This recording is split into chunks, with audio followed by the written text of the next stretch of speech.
Pejana re kopile maikutlo a lona mabapi le letona la naha la ditjhelete inokotwang kana ka puo ya lona ya hosane ya ditekanyetso tsa ditjhelete tsa mahareng a selemo. Mme potso ke hore ke dintlha dife tsa bohlokwa tseo o ka thabelang ha letona le ka di ama puong e ya lona.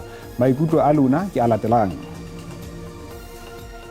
Ho Facebook Thometsana Khiba o re theko e hodimo ya dijo le ho kgawa kgafetsa ha motlakase. Mokgele Hlapane yena o re nka thabela ha letona Ntate Kotongwana a ka ama ditheko tsa dijo le petroli puong ya hae. Ho Twitter teng Michael Morobane o re nna nka thabela ha ka ama ho tlisa ha ditshebeletso setjhabeng le tlhokeho ya mesebetsi.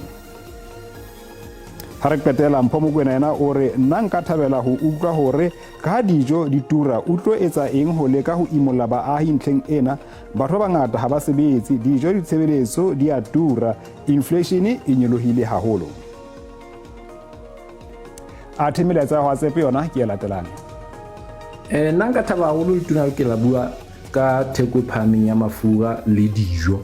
A re jwetse go ya pele o tla di hafola jwang theko tseng di thobo bana jwale rona batho ba go jona di mahetleng ga sokola ka nnete e se ka letona le ka tsetlamisa maikutlo a lona haholo mo dijo le mafureng. E hlile ho bonahala letona la ditjhelete Ntate Inokotongwana a tobane le mathata a maholo haholo jwale ka ha e le ditekanyetso tsa mahareng a selemo empa nna ntle ka sehlong e ke shebileng haholo ke hore a ke a re hlalosetse hore na jwale ka mopresidente Cyril Ramaphosa a boletse hore re tlo ba le komiti e theuwang e fokotsang bobodu ditabeng tsa mmuso ke ditekanyetso tse tsa lekgetho tse tlo tswa ho bomang ke lekgetho le tlo lefuwa ke bomang le